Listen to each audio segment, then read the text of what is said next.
Professor Thurber is the founder and former director of the Center for Congressional and Presidential Studies, as well as the Campaign Management Institute, the Public Affairs and Advocacy Institute, and the European Public Affairs and Advocacy Institute in Brussels. He is also the author or editor of over 20 books and more than 90 articles and chapters, and he has worked for several members of Congress over the years on congressional committee reorganization, congressional budget process reform, congressional ethics, and lobbying reform. He's been honored as American University's Outstanding Teacher of the Year and with the Senator Mark O. Hatfield Annual Award for Applied Public Policy Research, among many other accolades. Our guest of honor tonight, as I already mentioned, is U.S. Representative Adam Schiff. For the past 21 years, representing districts in the Los Angeles area, Congressman Schiff has distinguished himself as a leading voice on national security and many other issues. He currently chairs the Intelligence Committee, serves on the Select Committee investigating the January 6th insurrection on the Capitol, and is on leave from the House Appropriations Committee. He previously served on the Judiciary and Foreign Relations Committees, and of course, many of you surely remember him as the lead impeachment manager of President Trump's first impeachment. He is also chair of the Democratic Study Group on National Security and the founder and co-chair of the Congressional Caucus for Freedom of the Press, among other caucuses. Last but not least, he is the author of the New York Times best-selling book, Midnight in Washington, How We Almost Lost Our Democracy and Still Could. So we do want this to be a participatory event. We'll reserve about 15 minutes at the end for a Q&A from the audience. At any point during this conversation, you can post your questions in the Q&A function, and I will curate those at the end and pose them to Representative Schiff. All right, Jim, I'm turning the microphone back over to you, and take it away. Good evening, Congressman Schiff. Thank you for doing this. I know you've had a very long day. You have every day's long day on the Hill right now with the January 6th committee. I know you've been with them all day. We appreciate you being here. We'd like to talk about the themes of your book, but other things too, your book, Midnight in Washington. I'd like to start with that by encouraging everybody that's watching this that we're going to have a link on how to buy this book. It's great. It's well written. It's disturbing. It discusses the principal threat to American democracy now, which comes from within. We have people dying in Ukraine for democracy,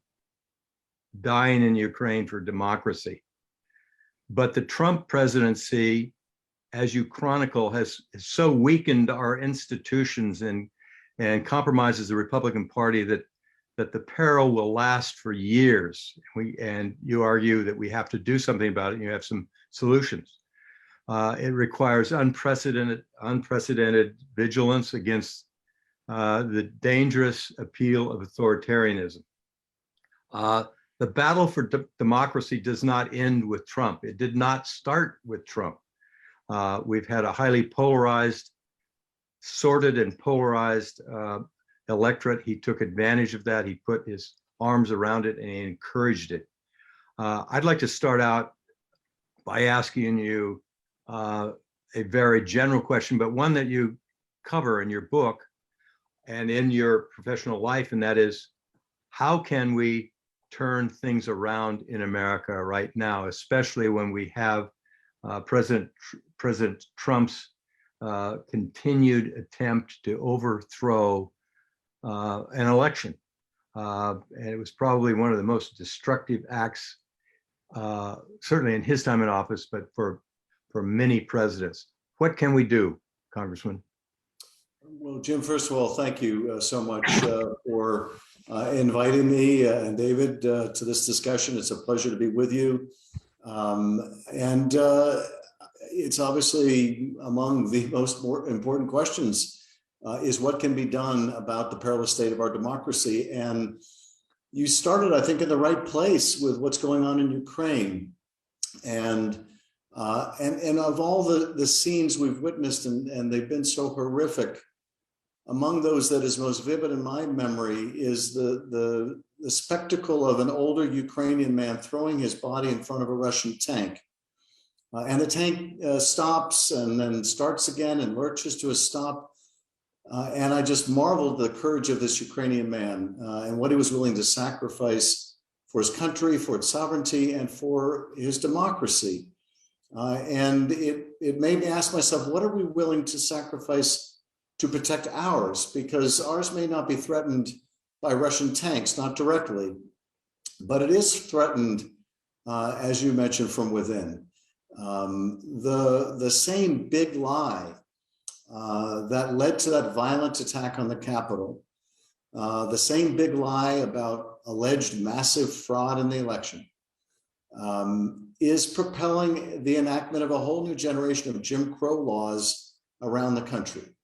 And not just Jim Crow laws, as insidious as they are, meant to disenfranchise particularly people of color, but also a whole generation of laws designed to make it easier for partisans or partisan boards or legislatures to overturn an election result if they don't like it.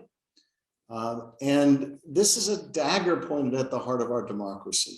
To me, this is the most existential danger, and that is the danger to our right to vote. So most immediately, what can people do? They can push back and defend the right to vote. They can do it, of course, by supporting the legislation that many of us are championing Congress on voting rights, but a more immediate impact. They can do it at a very grassroots level, online or in person, by helping people overcome these new obstacles that have been deliberately put in their way to make it more difficult for them to vote. And by protecting these local meritocratic elections officials, some of whom are being drummed out of town with death threats, by protecting them. There were multiple efforts to overturn the last election. Some came perilously close to succeeding, but one of those lines of effort was to coerce these local elections officials. One of them involved a former president calling the Secretary of State in Georgia and demanding 11,780 votes that didn't exist. And because of a lot of Republicans of conscience in these local and statewide elections offices, the system held. Well, they're trying to replace those people with partisans who will do the bidding of the former president. And so protecting against that kind of perversion of these nonpartisan elections offices, I think, is very important. And I would put those two issues, the Jim Crow laws and pushing back, as well as protecting these local elections officials, among the key things that we could do right now to protect our democracy. That's one major pillar of a democracy, is free, fair, and frequent elections, and administered in a fair way. But we also have other pillars like freedom of expression, freedom of speech, independent sources of information, freedom of the press, freedom of association, rule of law. I'd like to focus on freedom of expression because we have a norm of lying. I like to teach my students that you only lie once, and that's it. People don't trust you anymore, but it seems to be a norm. And you're facing that, I think, every day with the January 6th committee, but also during the impeachment trials that you headed in the second impeachment trial. Are there no consequences for lying? Well, I think your question gets really to the heart of what has made us so vulnerable. Of all the things that the former president did while in office, among the most corrosive was this relentless assault on the truth. And the promulgation of this idea that, no, we're all entitled to our own alternate facts, and that there's no consequence for lying and lying massively and repeatedly. That was just enormously destructive of our system. There is another challenge that we have, quite separate and apart, although sometimes a related phenomenon, and that is we get our information now from such different places. And among the sources that people tune into on the right, you have propagandists like Tucker Carlson on Fox, who are at this moment pushing out Kremlin talking points. Indeed, the Kremlin put out an edict to their state-run TV to rebroadcast as much of Tucker Carlson as they could. And there doesn't seem to be much consequence there. What consequence now could there be consistent with the First Amendment to someone on a primetime television show echoing Putin's talking points, claiming that Ukraine is not a real country and other such dangerous nonsense? Well, American companies are pulling out of Russia, as they should. Some are not, like the Koch brothers. Koch Industries is not pulling out of Russia, and they should be held to account by their customers, who shouldn't shop and buy things produced by them if they're going to continue to support the Putin regime. The same is true of those who are sponsoring ads on Fox. As long as Rupert Murdoch is willing to make a buck from Tucker Carlson, he's going to keep him on the air. So I think we need to attack not only this idea that everybody's entitled to their own set of facts, but also the propagators of falsehood, including on some of the most widely watched shows in America. Finally, I would say that you mentioned the impeachment and the fight we had during the impeachment to reveal the truth. And one of the things that, one of the conclusions I reached after really both impeachments is that there wasn't a problem with the impeachment clause. It's not like we should change the impeachment clause and make it a majority vote and turn the Congress into a kind of parliament. The problem is that if people don't live up to their oath, if they don't give that oath meaning with ideas of right and wrong, if they're not willing to accept the basic truth, none of it works. So restoring, the sanctity of the truth and holding people accountable when they promulgate falsehoods, I think is key to restoring our democracy, but also overcoming this siloed system of information where people tune into what they want to hear, and sometimes what they want to hear is utter nonsense. Well, also nationally elected officials from the Republican Party have backed Trump's claims of a stolen election, really striking at the foundation of democracy and threatening the orderly transfer of power. This has had an impact on Freedom House's scoring of democracy and freedom in America. We dropped 10 points. We're among 25 countries that have dropped. Poland is ahead of us on scores for democracy. Of course, Sweden and Norway and others are, but it has consequences in the world. I've been around the world speaking in 42 countries for the State Department since 1974 about democracy. How can we speak about democracy when we've undermined it here at home? I think it's a problem. Let me move to another. Let me give you a perfect illustration of this that came out of the impeachment, because every now and then there's a story that just is so revealing about what the country is facing. And it goes right to your point. And this was when one of our ambassadors, Ambassador Volcker, was having a conversation with an aide to President Zelensky. Now, back when we tried the impeachment, the country didn't know this President Zelensky that Donald Trump was trying to shake down, but they know him now as this incredible wartime leader.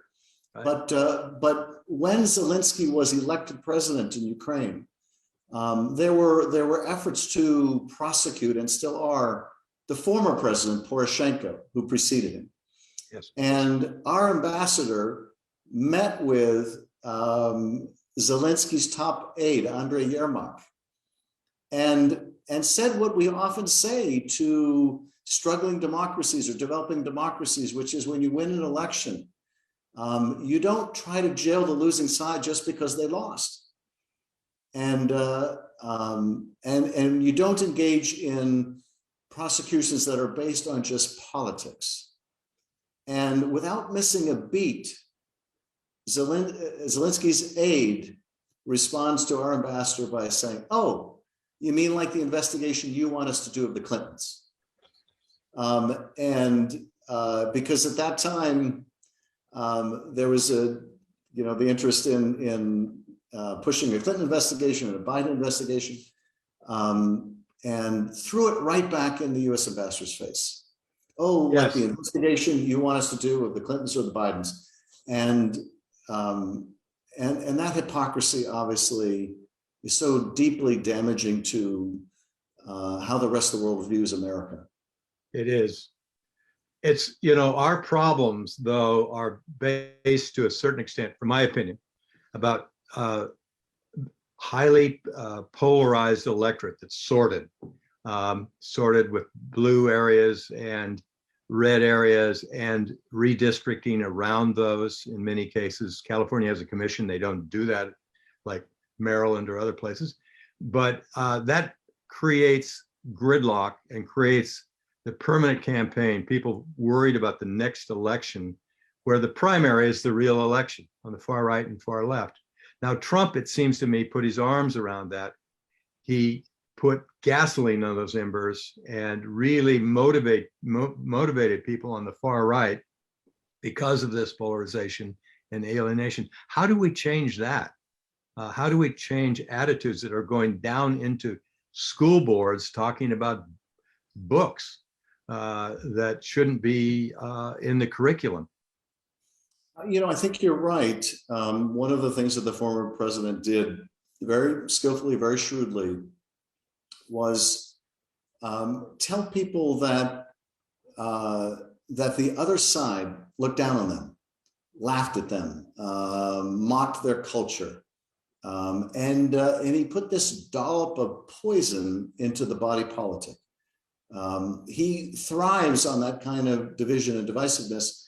And one of the things that we saw is something, we saw it played out in real time, something that we had always known intuitively, but didn't see quite demonstrated like this. And that is that the president really does set the tone for the country, for well or for ill. And Donald Trump was the first president that I've experienced that seemed to get up every morning determined to find new and inventive ways to divide the country. But you're right, there was already a underlying anger and anxiety and frustration to be tapped. And I think that a big part of why America proved to be such fertile soil for the growth of this kind of xenophobic populism is that for millions and millions of Americans who had been working their hardest and were barely able to get by, and who were worried about falling out of the middle class or never being able to climb into the middle class, they felt like they'd been forgotten and ignored. And, you know, they would watch and do watch these captains of industry blast off into space on tourist trips, or need bridges rebuilt because their yachts are so big they can't get them under the existing bridge.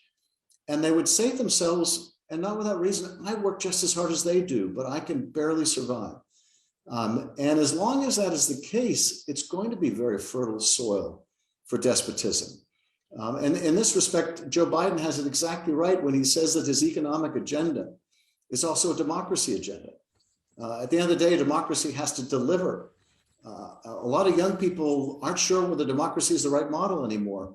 And I would hope, now that we see the horrors of autocracy in Russia and Ukraine, that we're reminded again of the perils of traveling down the path of authoritarianism. But at the end of the day, democracy has to deliver. And I think that part of what we need to do is address those underlying significant structural underlying economic problems that leave so many families hopeless. You think that polarization is caused by economic problems, but there seems to be major differences in cultural values about guns, pro-life, pro-choice, gay marriage now. I mean, gays teaching about different styles, sexuality in the schools. That may not be driven solely by economic considerations, although economics is very important. How do we turn that around? It seems like we're losing in this democracy. Well, yeah, this gets me to one of the themes of the book, which is the historian Robert Caro once said in an interview, that power doesn't corrupt as much as it reveals. It doesn't always reveal us for our best, but it says a lot about who we are. well, power revealed a lot about many of the people I serve with in the Congress. People that I had respected and admired because I believed that they believed what they were saying. And it turned out they didn't believe it at all, or if they did believe it, none of it mattered so much as their ambition or their position. Power revealed, on the other hand, Liz Cheney to be a person of great character, who would not tell the big lie, even though it might cost her and did cost her leadership position. And when it did, Elise Stefanik, another member, put up her hand and said, well, she won't tell the big lie. I will if I can have her job. And sadly, we would learn that for every Liz Cheney, there were 200 Elise Stefaniks. But power also revealed something about the country. Power in Trump's hands revealed something about the country. And of all the terrible images, and I was on the House floor the whole time during the January 6th insurrection, of all the terrible images of that day, among the worst were the sight of Confederate flags and Auschwitz t-shirts among the melee, because this said this wasn't just a Trumpist insurrection, it was also a white nationalist insurrection. And I think it revealed that, just below the surface is this deep vein of bigotry that has been there since the country's founding. And is always there for the demagogue to tap and to exploit and to exacerbate that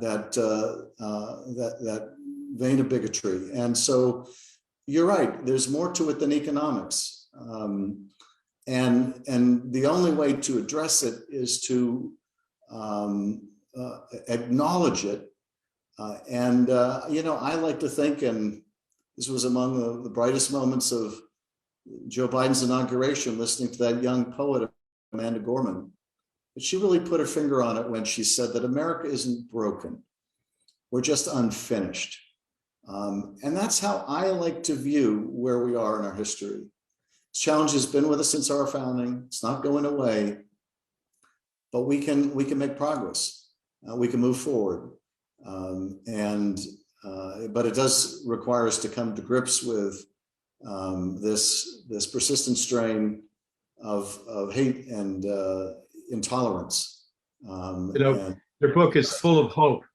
I liked it for that because it's easy to get pretty depressed watching what's going on. And I want to say that our students are full of hope also at American University. They're very involved. We have over 200 of them on the Hill working and 4 members of Congress. They really believe in the institution as you do. I have hope that we can turn this around. But one thing about power is that you have to have people willing to bring truth to power. And Secretary of State Blinken yesterday said about Putin something that's relevant to America. He said, quote, one of the Achilles heels of autocracies is that you don't have people in those systems who speak truth to power or who have the ability to speak truth to power. And I think it's something that we're missing in Russia.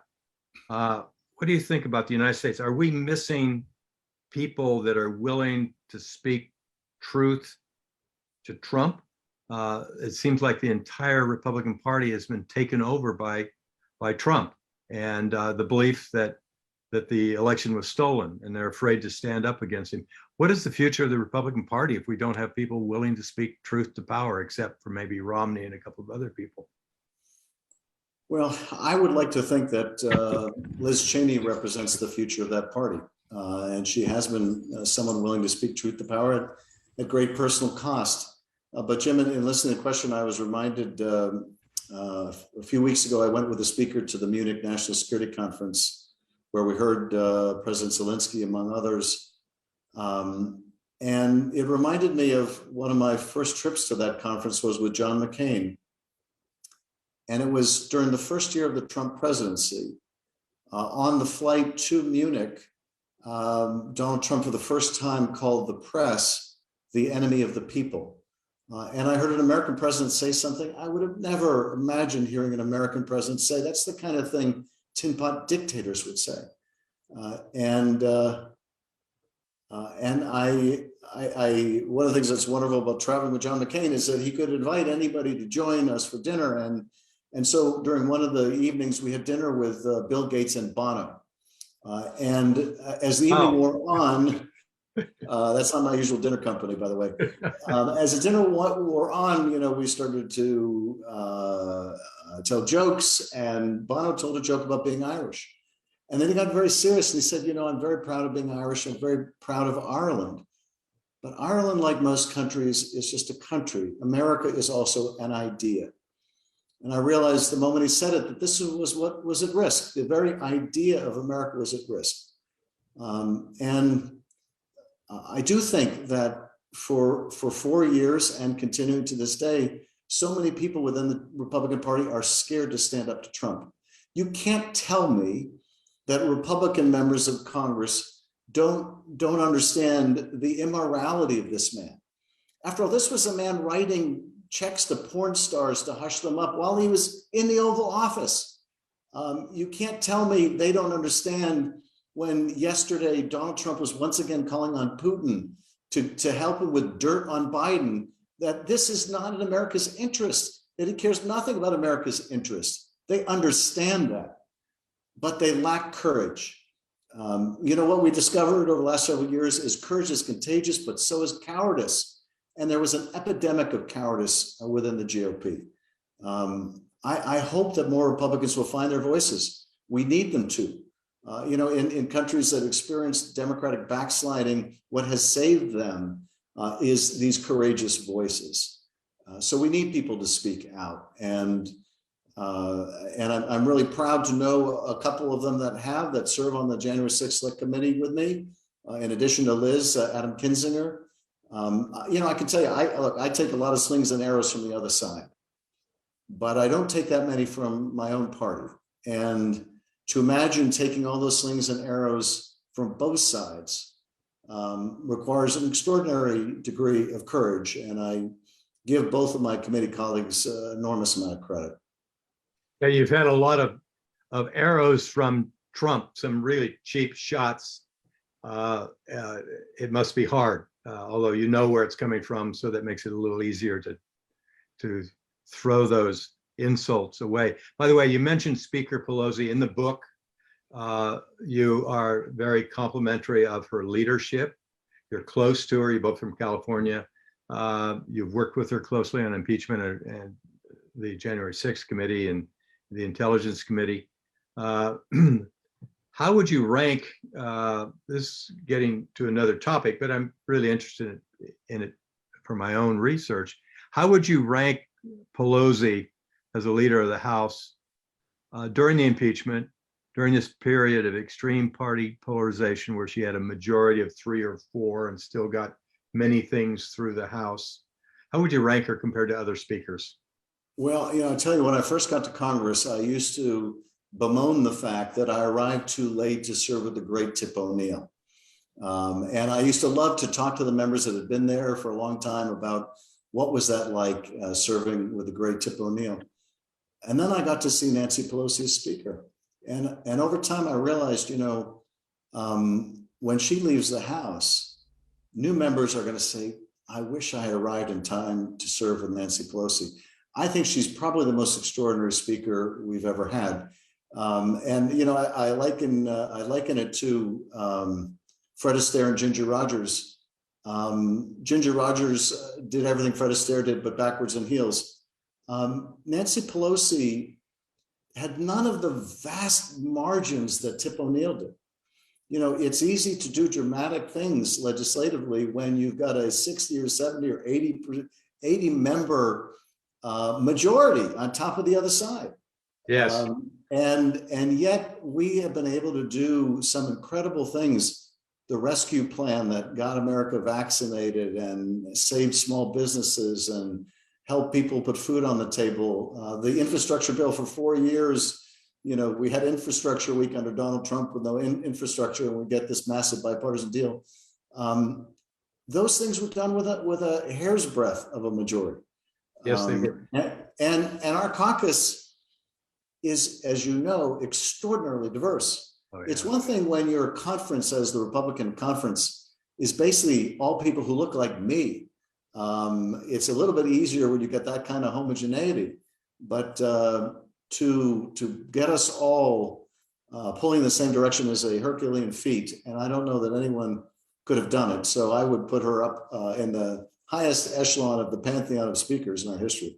Well, thank you. Let me jump to Professor Barker. He's going to he has collected some of the questions from the audience, and he's going to be now taking over with questions from the audience. I want to thank you very much. It's a real honor to be able to have a discussion with you, Congressman Schiff. Goodbye. Well, likewise, thank you for your years of service and for educating the next generation. Thank you. Okay, so our first question is from a sophomore here at AU, and his name is Truman Jury, and he asks, in this period where so many things in American politics, including the future of democracy, seem grim, how do you remain optimistic about the present and the future? You know, and I'm glad you asked the question, because I know for many people right now, it's hard to find reasons for optimism. But I have the utmost conviction that we will look back on this time one day and marvel at how it was possible, but also be so glad that it's over and behind us.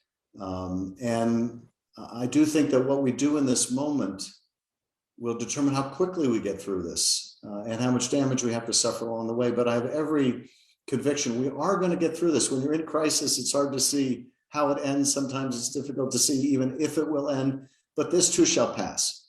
And we all have a role in making it pass quickly. One of the things that continues to give me optimism about the future is over the last couple election cycles, some of the best people have run for Congress in the history of this institution. The class of 2018, for example, the Democratic class of 18, many of whom have become household names, the Abigail Spanbergers and Andy Kims, the Alyssa Slotkins, the Katie Porters, the Mike Levins, the Tom Malinowskis. I mean, they're just superb. The Jason Crows, they, not surprisingly, a lot of them come out of the armed forces, the intelligence community, the State Department. And I think in the same way after 9/11 that people joined the service to defend the country, after they saw the peril to our democracy, they decided they needed to serve again. And so that continual process of young people, new people, putting themselves forward, give me a lot of hope for the future. That's true of our enrollments as well over the course of the past few years, and not just here, but places like Georgetown and GW and political science departments everywhere. Enrollments from young people who feel like it's important to stand up and push back are skyrocketing. So that's encouraging. That's great. So our second question is from a master's in policy and public administration student who's from Orlando, and he has a straightforward question. What are your thoughts on Florida's new parental rights and education law? Well, if this is referring to the Don't Say Gay bill, I think it is. I'm aghast at what Florida is doing. And, this is, I think, a purely political ploy to exploit the vulnerability of a lot of young people to score points. And, among the most eloquent things I've seen written about this was written by the Republican governor of Utah in a veto message when he vetoed a bill that was aimed at the trans community in Utah. And in his veto statement, he admitted, look, I don't know much about trans. I'm not an expert in any of these things, but I did some research, and this whole issue of trans athletes affects 4 people in Utah, 4 students in Utah, 3 of which are not on competitive teams, and the 4th, which is not the kind of super athlete where you can even argue it's having an impact. But I'll tell you something that is real in Utah, and that is the rate of suicide among trans youth. And if this bill would contribute in any way to that, I can't sign it. it was really so impressive. We were talking earlier about people showing courage. Well, it took a lot of courage for Governor of Utah to veto that bill. Courage that Ron DeSantis in Florida doesn't have, and quite the opposite. So I'm really appalled at what Florida did. Thanks a lot. So we're nearing the end here, but I just want to ask you one final question, which is what you make of what's happening in Ukraine, and where do you see it ending up? Well, I have viewed this conflict through the lens of the Intelligence Committee that I chair, and the intelligence community got it all too tragically right before this war began, exactly what Putin was intending. And I think it was very shrewd of the Biden administration to declassify that intelligence and warn the world. It didn't stop the Russians from invading, but what it did do is strip away all the pretext and expose the nakedness of Putin's aggression. And I think that really helped us rally the world around these really punitive sanctions on Russia. Now, Putin miscalculated a lot of things. He miscalculated the degree to which NATO and the United States would get our act together and punish Russia economically, the degree to which we would provide military support to Ukraine. And most importantly, he badly underestimated Ukrainians' will to fight. If he didn't believe that they would be greeted as liberators in Ukraine, he certainly didn't think they would encounter the kind of resistance they have. Putin's expectation was they would quickly overrun the country. They could install some puppet regime, that Zelensky would be a weak leader, and none of that proved to be the case. Now, tragically, one of the things the Intelligence Committee also predicted, and we have also seen, is that in the face of serious setbacks, as he is seeing, as Putin is seeing, the expectation was that he would double down. And he has, and that doubling down has taken the form of more and more indiscriminate bombing and killing of civilians. And it's very hard to see an end to this. I think that tragically the end isn't going to come for some time. And what we can do to bring that about more quickly is give Ukraine all the support we can, militarily, economically, and humanitarian support, to raise the costs on Russia, to make the Russian invasion unsustainable, because there is a lot at stake here for Ukraine, obviously, but also for the rest of the world. If Putin should get away with this, if this should be declared a military success, then we can expect other authoritarian regimes like China to consider whether they ought to use military force to overtake Taiwan, or Turkey, its neighbors, or Iran, its. And so the consequences here, I think, are very significant for the whole world, and in particular for the survival of democracy. Well, thank you very much. That was very edifying, and thank you for your time tonight, and for your service, and for your great book, and keep up the good fight, and we just couldn't be more grateful for this evening. I know that we all enjoyed it very much. Well, I just want to. If I could take a moment to give some political advice to your students. Those of you that may be interested in a career in politics, I'm often asked, what's the best path? And what I would say is follow your interest. If you're interested in poetry, study poetry. If you're interested in history and literature, study history and literature. If you're interested in physics, my favorite class in college was modern physics. Study physics. There are innumerable routes to public service, but most of them involve being good at what you do. And most of what's necessary to be good at what you do is having a passion for what you're doing. And frankly, life is too short to do things that you don't enjoy, that aren't fulfilling, merely because you think it may lead to something you want to do later. Politics is a very fortuitous business. It's very difficult to plan, and you need to make sure you're enjoying every step of the journey along the way. But if you do feel a calling, don't let anyone dissuade you. We need good people. We've made a hell of a mess of things in my generation. Your generation is going to do a lot better. And we need people of good conscience to pursue careers in public service. So I hope you will. And thanks for inviting me tonight. What terrific advice! You almost inspire me to run for office. Just kidding, but thanks again, and everybody again tune back in with us in a couple of weeks for Representative Jeffries, and with that we'll sign off. Good night. Thank you. Thanks again. Take care, everyone.